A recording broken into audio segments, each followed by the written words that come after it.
Hey there, your friend Susan here. I hope you're having an amazing day, and I want to thank you for dropping by the show.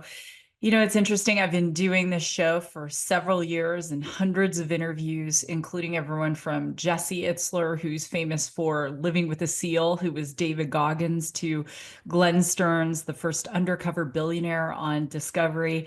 And I always say to the team, okay, this guest is the best yet, the best yet. Well, today's guest is remarkable. He saw the internet and capabilities long before other people did. He built a company and a platform that was used by Twitter, by Tumblr, by LinkedIn. And he was fired from his own company because he became an addict. And in this episode, we're going to talk about how he comes back from that, how he finds his purpose, how he goes on to build other companies, and how he is democratizing technology in a very new and innovative way. And I will say this is an episode for the soul, especially for my fellow founders out there. So before we get into the episode, one of the things that's been happening for me personally lately a lot, I'm renovating a house, been moving, building the pause technologies, and of course, being a woman who's 52 years old. My gosh, I've got a lot going on, but I've actually been sleeping really, really well. And the trick to that for me is a product called Harmonia. And Harmonia is all natural. It is the thing that has been helping me sleep really deeply. And it is something that I didn't know my body needed until I started to take it. So you can go to susansly.com, click on the Trusted Partners tab, scroll down to Isogenics, and it will take you to Harmonia. And if you are a woman, I would say 30 plus, 40 plus, who is struggling with your sleep, it is fantastic. And I encourage you to check it out and the other Isogenics products. It's changed my life.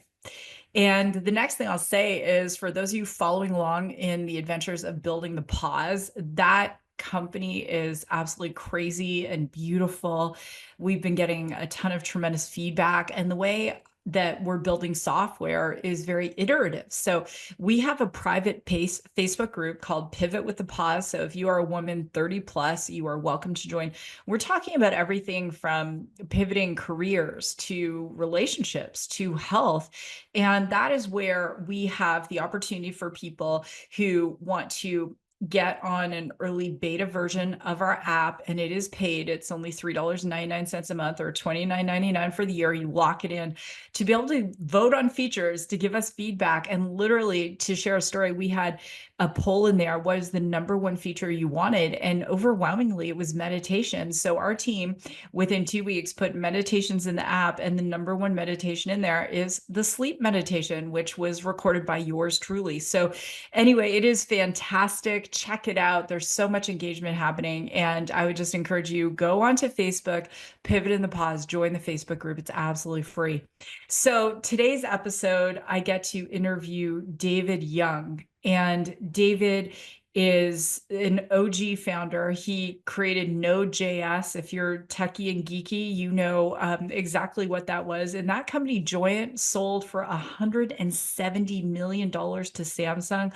But 2 years prior to the sale, he was released as the founder, and we are going to talk about what that was like, that changing point for his life, how he changed an addiction to alcohol into something a lot more healthy, fitness. And David has completed 10 Ironmans, and he's done over 40 half Ironmans. And we are also going to talk about his latest venture, where he is scaling technology and democratizing it in a very different way, allowing people to protect their data and to get open source tools that helps them to be able to grow and scale businesses and save money. So even for startup founders who might have 2 to 3 employees, Federated is something they can use. So I want to invite you to whatever it is you're doing, going for a run, going for a walk, listening in your car, enjoy this episode. I took pages of notes.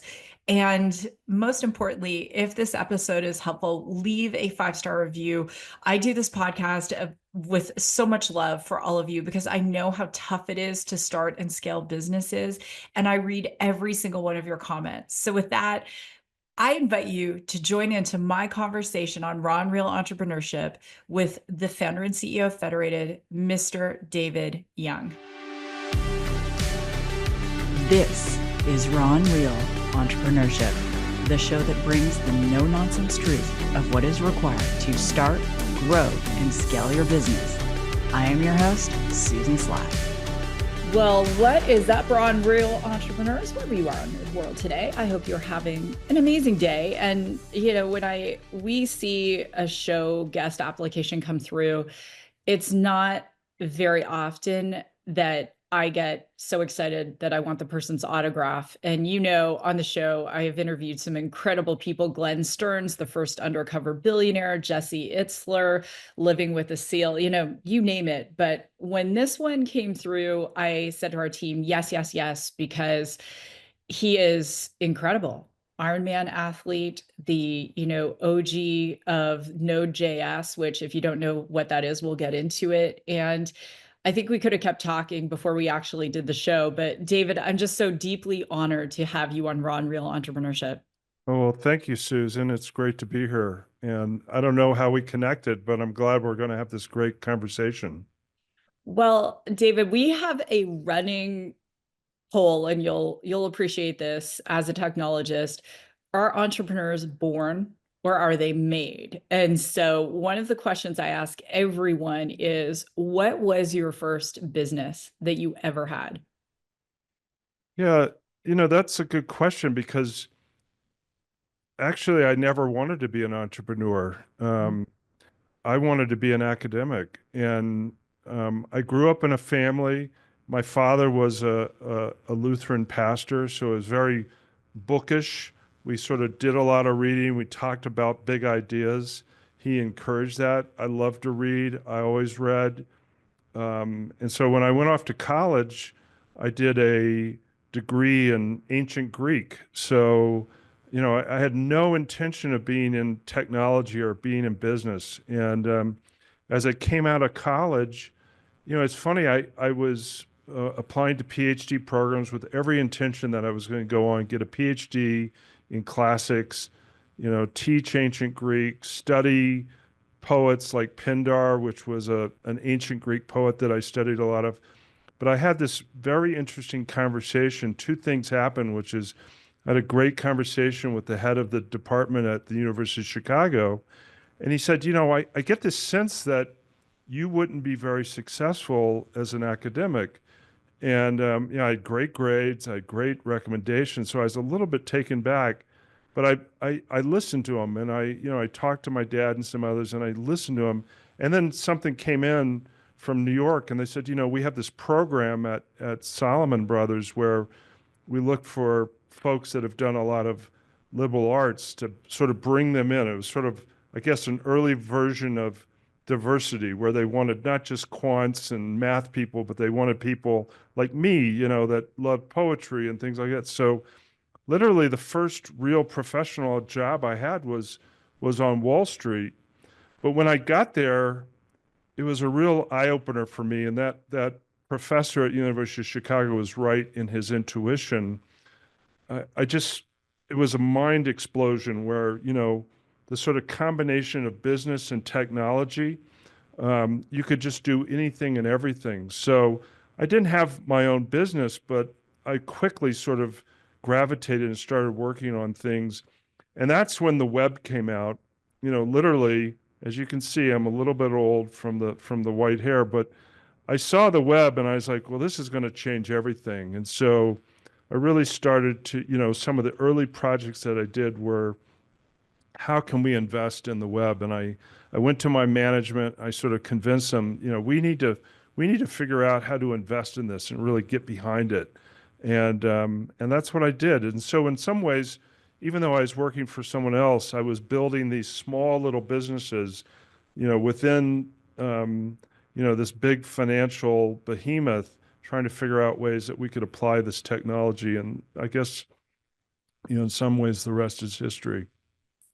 Well, the fact that you saw it, not everyone saw it, right? And when we think about the internet as it was in its first iteration, and going back in time, David, and thinking about those first touches of technology, I've spoken about my father who passed in 2024 many times. He was a brilliant engineer, and in the 80s I wanted video games, and he said code them yourself. And Right. so Right. the first games I started building were those logic games, like just the word logic. And David, I don't know if you've ever seen The Big Bang Theory, but I was watching it the other night with my daughter, my youngest daughter, and Sheldon he has one of those 80s logic video games, and it's driving him crazy. And I remember those games.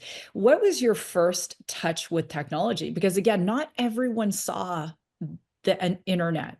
Some people were afraid of it. You and I lived through Y2K. There were all sorts of things going on prior to that in the 90s where people just thought it might be a fad, but you didn't. So when did you first get your technology, touch point, so that would give you the reference point to see the value of what was there?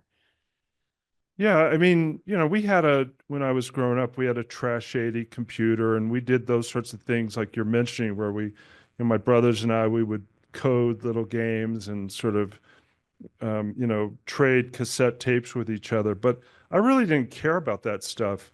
I think, as I've thought, well, why is it that I sort of came in contact with this? I had a very semantic education, meaning I learned about language and about words. And so that's how I still think about technology, is sort of getting across ideas to people.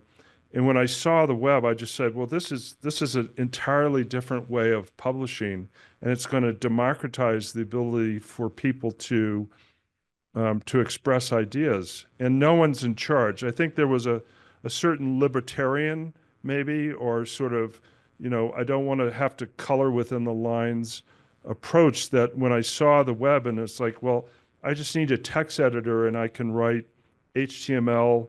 I'm not even certain that CSS was available then, but I can write these pages and I can publish them and people can actually use them, and I can connect them to other things over a network and begin to make sort of useful ways of publishing.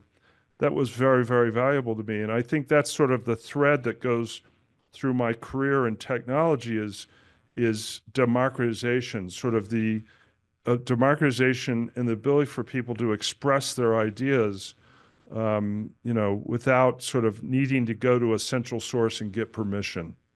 I love that you said that, because as you were elucidating on that, I think about this accessibility to generative AI. When I started in AI in 2018, in big enterprise AI was not accessible. And then we've Right. seen what's happened with ChatGPT, with Gemini, with models. And I also think about the, cryptocurrency, and like you said, not coloring within the lines, and these new technologies that are very accessible to people. You you started Joyent with this whole notion in mind of disruption. Were you thinking disruptive at the time, or what was the thought process when you started that company? Well, so Joyent was a company that I founded and built with a number of great colleagues. And it was really the first cloud computing company. Before there was Amazon Web Services and Google Cloud and all this, there was Joyent. We were the first ones to offer virtual machines. And even before virtual machines, we were the first ones to offer containers. No one wanted containers at the time. They're all the rage now. So that's a whole lesson to be learned about timing. But Joyent was the first to offer these sorts of things over the web. And it was a simple reason for doing that, which is I'd been the CTO at another SaaS company, and it was all built on top of Sun servers, Oracle database, all these very expensive pieces of software and hardware. And I left that company, I was starting to think about the next thing and looking around, and I noticed that, there was some really great open source tools, open source databases, open source, and the thought was, would it be possible to sort of build environments where people could get access to these tools very quickly, again, over the internet. So it's not another form of publishing where we're taking these tools and we're publishing them on the web so that people can use them and take them up and use them very well. And that's what I did. And I showed it to John Gruber, who's a big Macintosh blogger now at daringfireball.net. And I said, this is what I'm thinking. And he's like, well, that's really, really great. And so we started to build on top of that. We, like any company, you pivot, you sort of figure out, well, the first version isn't quite what we want. And we were very lucky, that Sun actually started to open source some of its own technology, and we began to incorporate that. But the company ended up being very sort of foundational to the growth of a lot of web 2.0 companies, in the sense that um, they were able to get this technology and build things like Twitter was on top of us, Tumblr was on top of us, the Facebook developer program was on top of us. And I think this was all possible because the tools were just so inexpensive. And so, again, this word democratize. Anyone can come in and sort of begin to build these incredible things. People have to remember that, prior to the cloud, you needed to have, either a rich uncle or a rich dad or someone like that to give you the money, because it was going to be very expensive to get, the servers and the software that you needed to build your project. And so the cloud really allowed for so many different ideas to bloom. And I'm really, really happy that we were able to do that at Joyent. Well, the first encounter I had with you was actually in my studies at MIT. So I went back and I studied at Sloan, and then I studied in executive education, the engineering department. So we really took a look at what you did in that onset with containerization, VMs, cloud, which was groundbreaking. And to take a look at it now, decades, and to say, this is the technology that is now being used. And as we're having this conversation, there also seems to be this interesting awareness that's coming to me, David, about how Greek philosophy is playing into this, just in terms of how you look at this. And you mentioned democratization and thinking about like democratization, accessibility. How do we create foundations that other people can build on? And it's like your life's opus. You ended up selling that company. And I'm always interested in how the acquisition happened, because you scaled the company, big brand name customers. How did it, how did it come about that you would be acquired by Samsung? Yeah, well, there's a little bit of history here, and I've been very open about this. I don't even know if it's still on the web, but I'm sure it's in some. I actually left the company a couple years before Joyent was acquired by Samsung. And the reason I left is, to be honest, startups are very, very difficult. And the way I dealt with the stress and the sort of grind of the startup was I drank.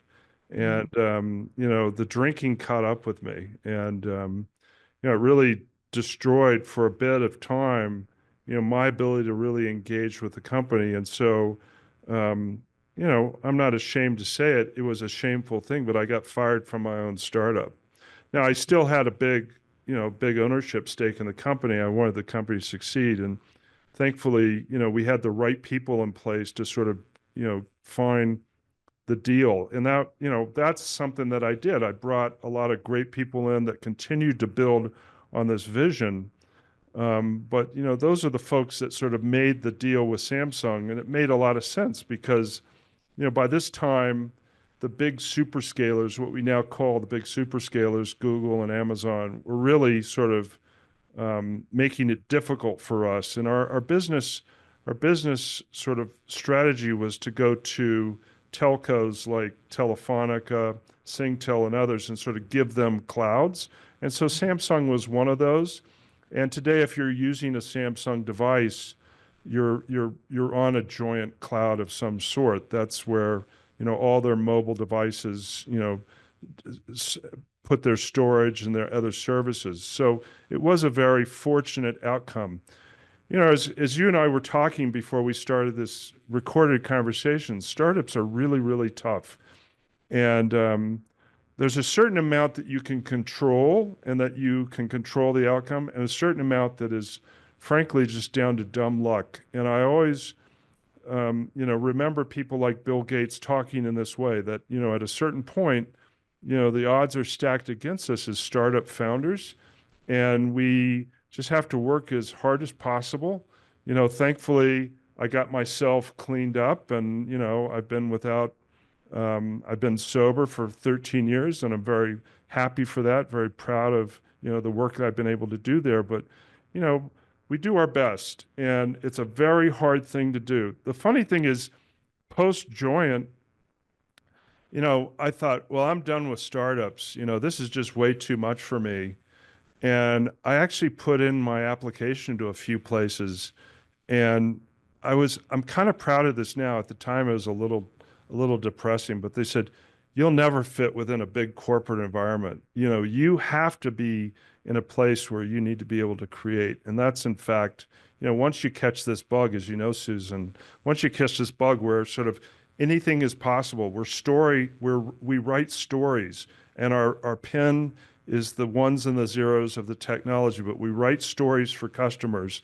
And, that's a very intoxicating, powerful thing that we're, privileged to be able to be a part of. And thank you for sharing about that journey. And it is really hard.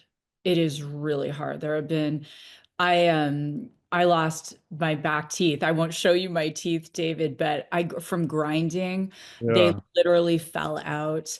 Years and years of raising funds, especially building what we did in Radius, building something, selling something that didn't yet exist. It existed, but it had never been scaled. And dealing with, how to from the nuances of how do you explain it and create the value to the people, to all of it. And I think it aged me. There's no question. And if I hadn't had that foundation in fitness, I I could have easily turned to something else. There's no question. And Yeah. then doing it a second time, and someone said to me, David, they were like, well, okay, you seem to be moving really fast. And I said, well, if you've done it once, there's a checklist. And so Yes. you kind of just, I could wake David up at 2 in the morning and be like, okay, you're starting to start, and be like, okay, yeah, gotta do this, this, this, this, this. And it's just that level of experience, but it's so hard. If you, I mean, to do Ironmans, and you've done 10, about Yes. 40 halves, all kinds of endurance sports. And we were also talking about Gregory Shepard, who's been on the show twice, and he does a lot of adventure racing and things. You turned that addictive personality into endurance sports, which can be construed as another addiction. How did you start in triathlon? Oh, well, I mean, I started in triathlon because I was perplexed. Like, why can't I stop drinking destructively? Mm. You learn, you just have a part of your physical makeup, your chemistry, that just, the drug or whatever is so powerful that, you really can't touch it. It just is not, there's no way to sort of do it the right way. But I started in athletics to try and figure, like, well, there's no way that I can do an Ironman and drink the way that I'm drinking. So guess what? I could do it. And so you sort of figure that out. But I love endurance athletics. I love Ironman. I love, the crazy long bike riding. And I think one of the reasons I like it, yeah, it helps you become fit. Although there is research that says, some of this crazy sort of over the top endurance sports is bad for the heart, bad for the hips, bad for, it wears on the body. But what I really liked about it, and I forget where this term is from, but this idea of a community of pain, where you're sharing a really hard task. And that's what we do in startups, right? They're little communities of pain where we sort of, the ones that are, functional, where we're all working together as a team, or, there's all sorts of ways to describe what happens in a startup. We're like bands, like a rock band where we each have our thing that we need to do. Or we're like a restaurant where we're all sort of getting the plate ready for the customer. Whatever the right thing is, I think another way to talk about it is this idea of a community of pain where we're doing a really hard thing together, and that's really exciting. And so you can get that from endurance sports too. And I think that's why, as I shared, I've done a lot of Ironmans, but I've also done a lot talking to other age group athletes. And a lot of them are, they're just sort of stuck, so to speak, in their 9 to 5, but they get a real sort of benefit and sort of connection in this community of pain when they're, doing Ironman. It's really, really exhilarating. The community of pain. I heard Zuckerberg on the Acquired podcast talking about progress through suffering. Yeah. And there's I only did the Ironman once because you and I were talking. I'd been diagnosed with MS at 27, and I didn't tell my agent or my sponsors or anyone that I was sick. And I ended up fracturing my pelvis in a training ride, and I knew I would never do another Ironman. And so I flew to Malaysia anyway. And it was really that faith and determination that attracted the situation that would allow me to do it. I think about my training schedule back then, and my burning question for you is, how did you find the time to train and be building a company? And what did your training schedule look like? Oh, well, I mean, yeah, it can be all encompassing or all engrossing, the training. I think I was doing 18, 20 hours a week, at least, the normal thing where you're doing 3 swims a week. You're swimming probably 3,000 yards per swim. You're doing 3 bikes, maybe a couple with work, and then a long bike on Saturday, and then 3 or 4 runs, and the big run on Sunday. The pretty standard thing. But it was all worth it because it sort of helped me have a purpose outside of work, and um, get through some of the difficulties. And then, it was also a way to sort of build community within Joyent. So we were doing Joyent, and then that's where I met my wife, is through triathlon. So, she's still very, very involved, and continues to do Ironman and halves and all the rest of it. But, you make time.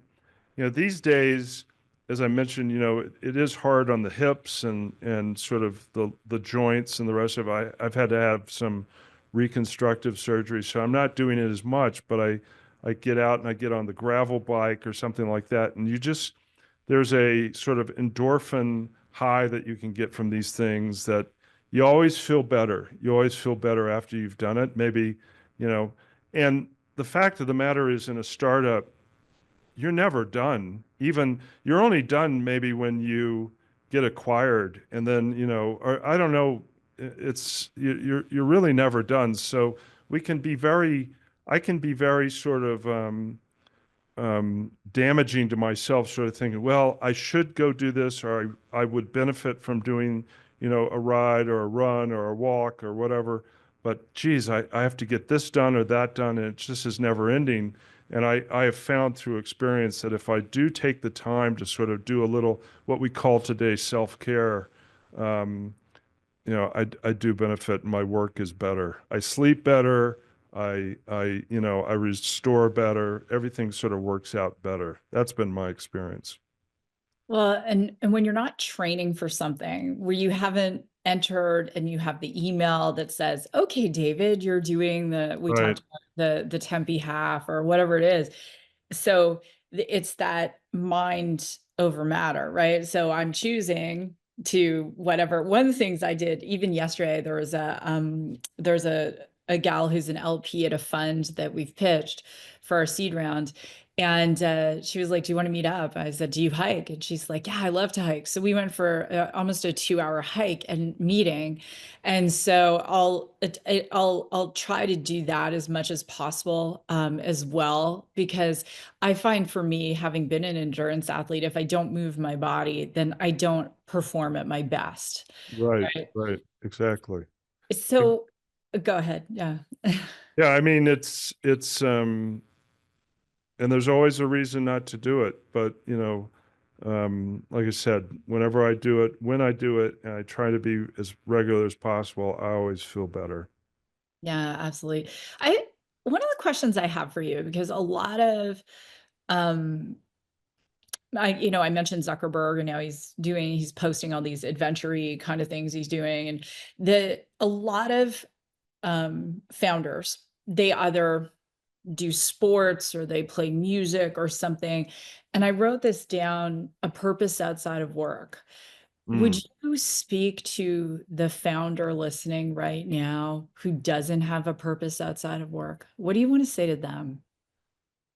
Yeah, I was at a CEO conference last May, and it was put on by Kickstart, which is one of our investors. And I was very impressed because you hear often, especially in VC-backed startups, you hear these stories about VCs saying, "Yeah, I know your baby's about to be born, but we need you to do this because it's all about the company." And these horror stories. And I was very impressed because they put on this conference where this particular conference was the theme was CEO health and sort of taking care of yourself, because when you're a founder, it can be a very, very lonely situation. You have a vision for a product and a vision for a go-to-market, and most of the time it doesn't work. It's just the fact, right? We try and begin to execute, and some things are working, but you have to continually tell yourself, this is ancient Greek. The Greeks had this verb tense called the optative tense.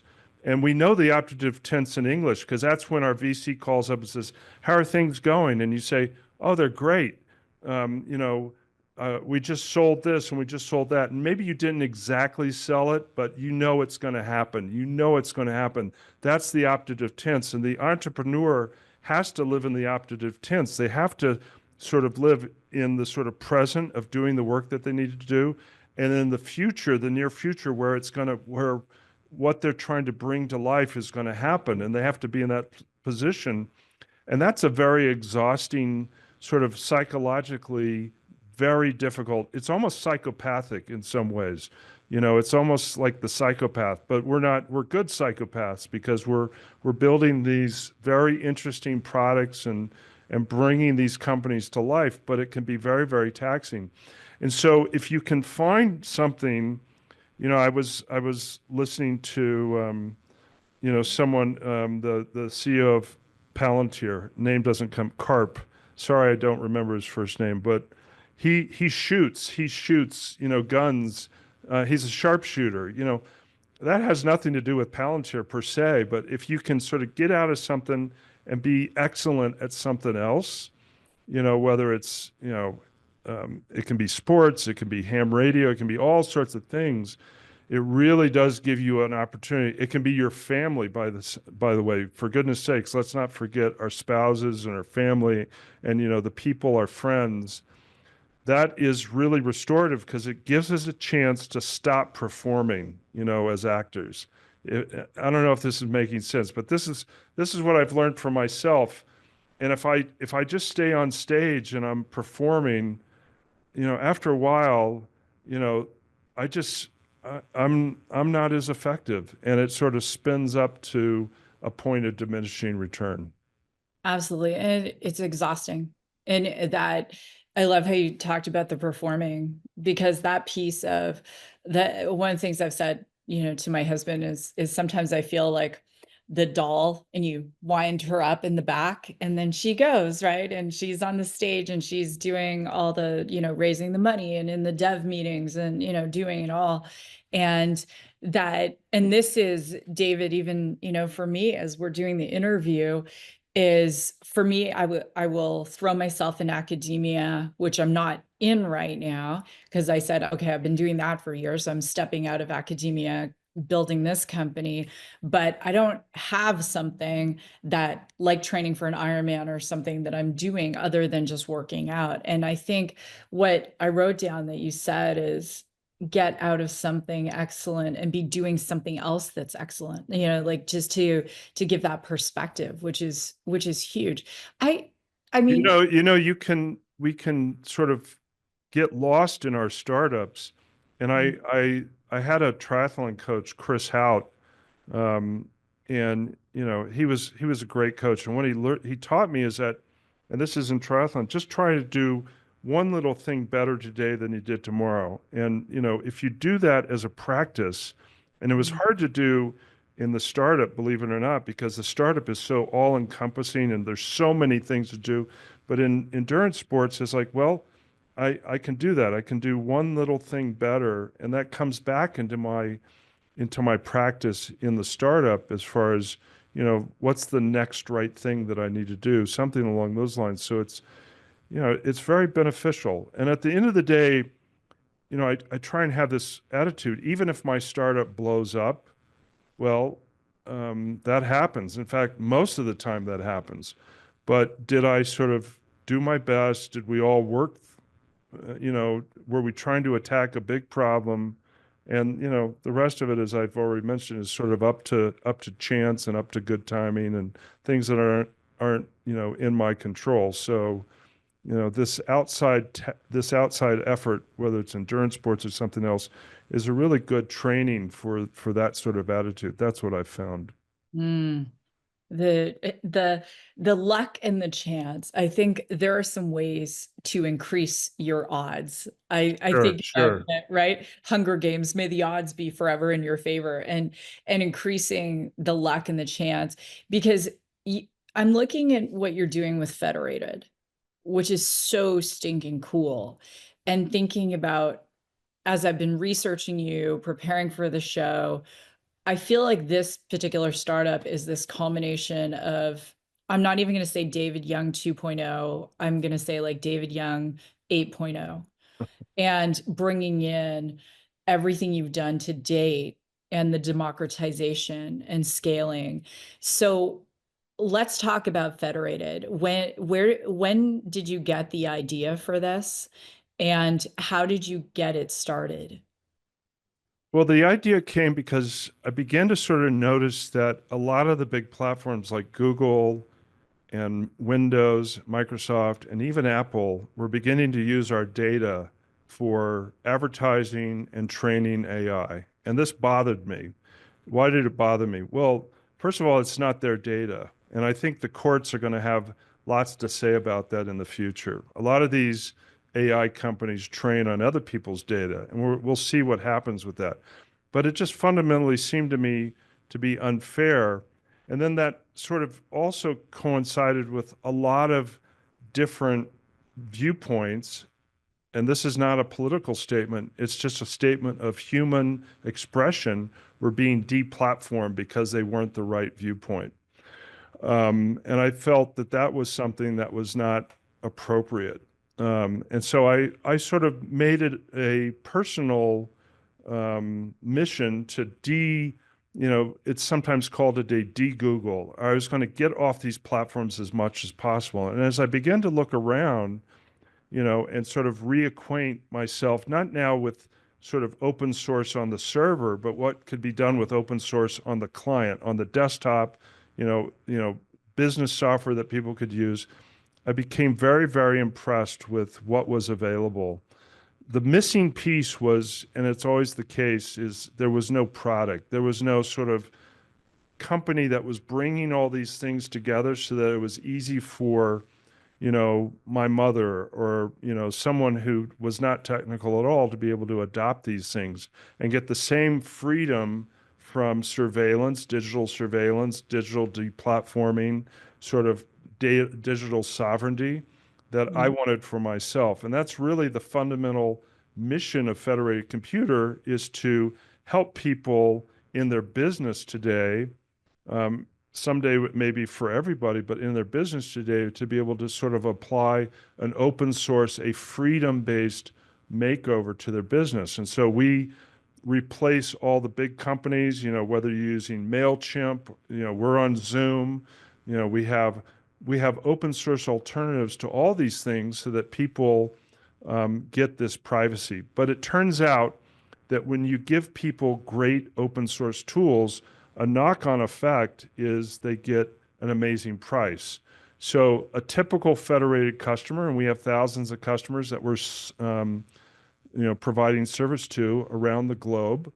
A typical customer is saving between $300 and $400 per employee per month on their software expenses. And so that's really tremendous. And then they get to take that money.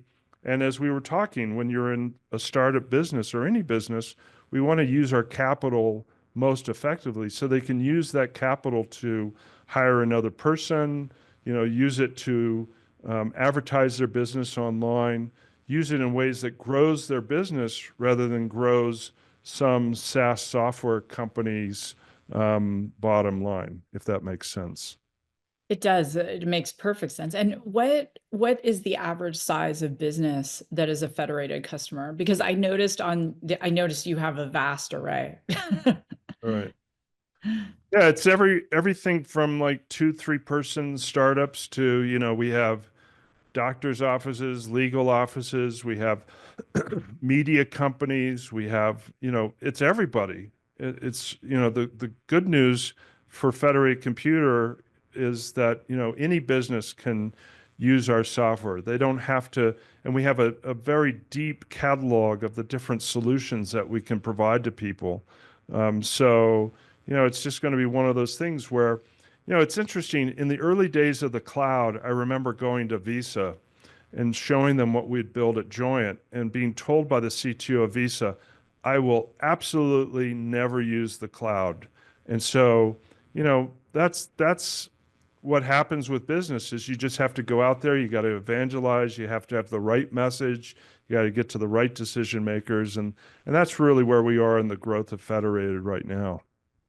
Well, I love the mission and coming out of edge, right? Like processing the heavy data payloads where the data is being created. For the people listening who are like, what are they talking about? And to be able to do that and just send metadata to the cloud, especially because vision is, when, we're at that company, we're talking about terabytes of data every single day that we're dealing with. I want to step back for a moment, David. And you said the big platforms are using our data. Yeah. And I've spent a lot of time contemplating how we solve for this, right? Especially because my new startup focuses on women's health.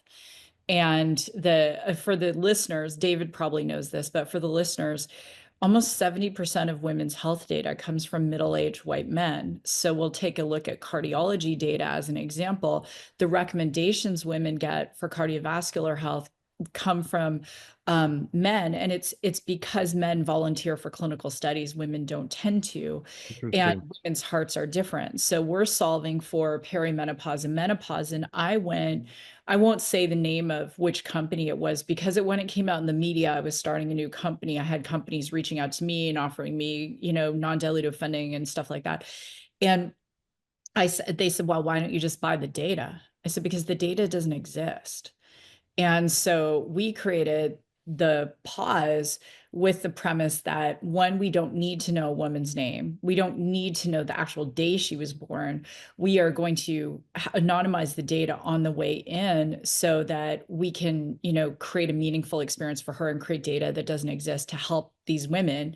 And as you were talking, for the people who aren't fully aware, could you do a very short masterclass just to give people perspective of what data these companies actually know about them? Yeah, so this is something that I saw from the front row at Joyent. We had a product. Well, let me back up and say, if you shop at a Safeway or an Albertsons or something like that, and you use one of their club cards, their loyalty cards, these companies make more money from selling the data on who's buying what than they do from selling groceries. You know, Mm, these are very low margin businesses, groceries, but the data is very valuable to the food vendors and all the rest of it. And so, data has for a long time been very valuable.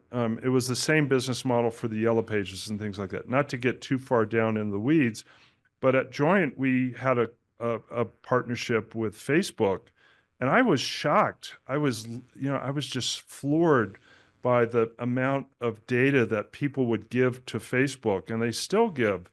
And so, if you're in touch with like Facebook or Apple or Google or many of these, Zoom, we're using Zoom, and Zoom last year announced that, and they sort of walked this back, but they said we're going to use all of your conferences, your private conferences, to train our AI and our advertising models. And this is a very tempting thing for these folks to do because when you have a proprietary software stack, you're going to either make money through selling, to customers, but oftentimes they have a free version. And so the free version is a way to capture data from these folks. That's how they monetize this thing. Yes, they want you to move to the free version, but the data is being hovered up, and I congratulate you for anonymizing, but oftentimes, and this is what companies will say, but then in combination with other sets of data, smart people can find out things about you. And so what happens to that? Well, and people often say, well, I don't have anything to hide, but this data is being used to make decisions on healthcare, on insurance decisions, on mortgage decisions. It's what used to be called attention data, so that they begin to build profiles about me and you and others. And that is not necessarily wrong. What I object to is that I don't have agency over that sort of body of data about myself. It's being used. And so I didn't have agency because I need email, I need video conferencing, I need ability to sort of share files with my colleagues. And it wasn't really available to me because these open source alternatives were so difficult to install and patch and back up and do all the rest of it.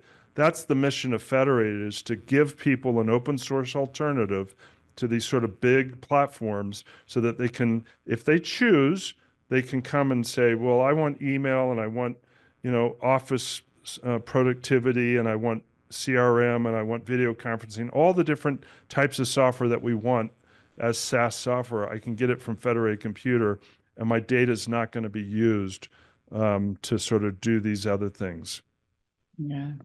The Facebook piece is, I always tell people we should all have had shares because we were complicit in Yeah, training the largest facial recognition database in the world. And I'm not saying Safeway and Albertsons, but I'll just share with people too that when you combine vision with loyalty cards and they're time stamped, then you also have that person's, not just their buying, their financial data. You can have their license plate, which gives other demographic data, their face, the list goes on and on and on. And so when you're talking about multimodal data sources, that's that right. the thing I'm really proud of in my previous company is that, we did not do facial. We could have, but we chose not to because it wasn't necessary. And a lot of these companies take more data than necessary. The leading, David, this is disgusting.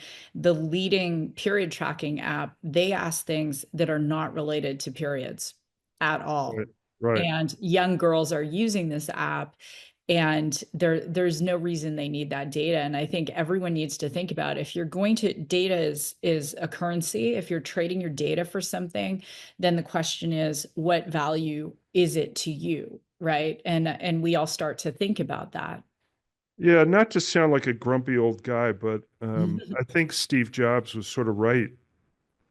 And we need to learn to just turn off. And we were talking about this. This comes back to having something outside of our job.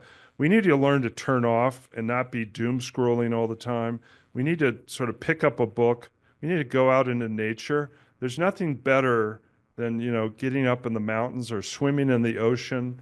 You know, you really, you really will find that your life is enhanced to such a degree. And we've been conditioned to sort of, well, I guess I have to, if I'm going to be part of this, I guess I have to tell them my preferences on this, that, and the other, like you were saying with that minstrel app, and it's everywhere. And so Federated is just one little effort to sort of give people an alternative. We live in a digital age. We need these tools. We live in an age where people are not in the same office. We're not using typewriters. I'm not saying that. But let's have some alternatives so that we can make informed decisions. And if we don't want to be part of these big platforms, we do have alternatives. And I'm really glad that Federated can be part of that mission. Well, if at MIT, one of the philosophies is past behavior predicts future outcomes. So I know Federated is just given your personal ethos in democratization and not coloring in the lines and giving people their freedom. It is going to be a new standard that you're setting, David. My final question for you is not related to technology or business. So Ironmans, half Ironmans, all of these things. What's something that you haven't done yet that you want to accomplish in your personal life? Well, the thing that just came out, I live in Colorado, so, I would like to do the Colorado Trail, which is a 400-mile trail. Um, it's a little bit of an endurance thing, but it's also, you're out there, it's logistics, it's those sorts of things. And so, that's something I'm thinking about trying to figure out how I can do something like that. Um, and, as I said, I just sort of try and wake up every day. I have a spiritual practice that I try and put in place so I just be a little bit better. You learn as you sort of are on this planet more and more that sort of the big ambitions, it's great to have those, let's work for them. But, it turns out that just sort of being a good person for your spouse and for the people that are in your life, that's a real achievement. And so, I'm trying to be that every day for, my coworkers and the people that are in my life. David, you are a beautiful and remarkable human. And I hope that everyone listening, David and I would love, leave a review. I actually read all of your reviews and thank you. We have many, many 5-star reviews. I'm so grateful. And whatever it is that is touching you today from this episode, please let us know. And David, I wish you every success on your entrepreneurial journey. If you need a crew on that 400, call me up, let me know. I think that would be a lot of fun. And more than happy to do that. And thank you on a very personal note for inspiring me. I think the Tempe half marathon, you've taken away my resistance to that swim. So go for it. All right. Well, thanks again, David. And for everyone listening, I just want to say, God bless, go rock your day. And I will see you in the next episode.